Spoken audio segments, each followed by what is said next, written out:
Hati-hati dengan hidupmu, karena saat-saat ini sama seperti iblis sedang mencobai Yesus, iblis juga sedang menawarkan sesuatu pada saudara dan saya. Contohnya, kita semua pengen bahagia kan? Saudara setuju itu?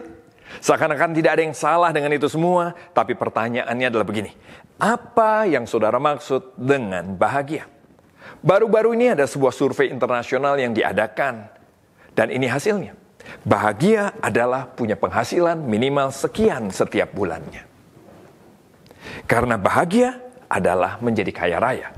Karena waktu kita kaya, kita bisa hidup tenang, hidup mandiri, punya keluarga bahagia, bisa berlibur kemana saja yang kita mau. Itu hasil surveinya.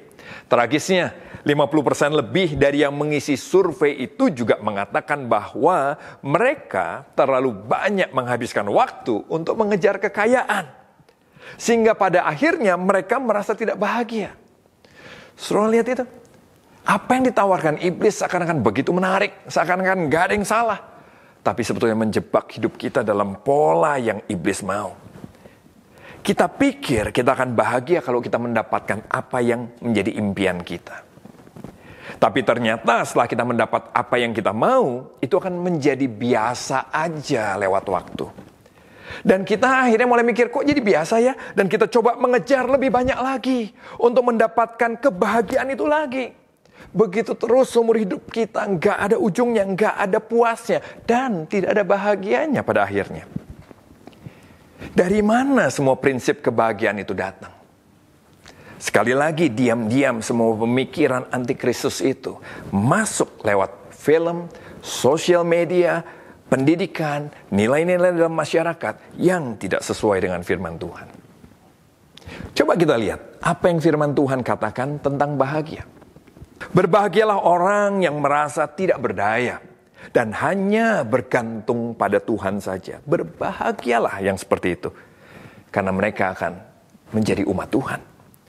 Berbahagialah orang yang bersedih hatinya, karena Tuhan akan menghibur mereka.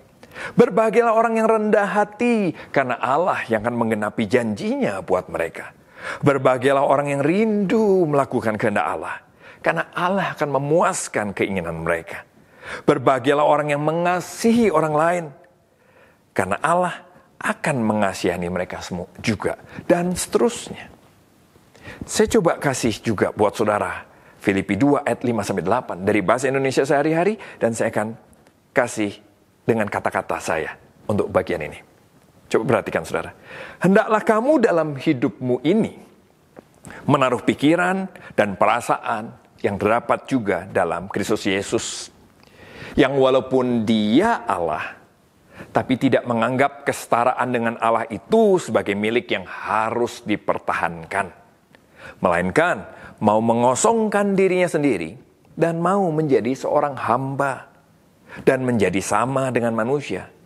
Dan dalam keadaan sebagai hamba, dia mau merendahkan dirinya, taat pada Bapa, bahkan sampai mati di kayu salib. Itu adalah kebahagiaan yang firman Tuhan bilang.